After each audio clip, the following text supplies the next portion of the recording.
threading lang. Oh. Di ba?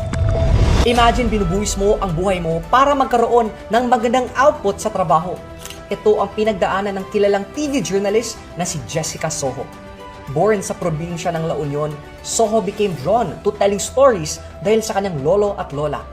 She then studied mass communication at UP, and one of her professors inspired her to become a journalist in Manila.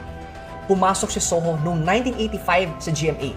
One of her first significant coverages was a hostage crisis in Cagayan Valley.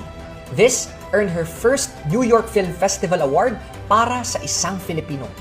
Simula noon ay naging parte na siya ng mga reporting sa critical events, natural disasters, conflicts at iba pang disastrous na kaganapan.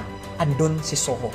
Naranasan niya na muntik masabugan ng landmine sa Afghanistan, mag-report sa gitna ng military standoff, pati na rin sa coup attempt sa dating presidenteng Marcos.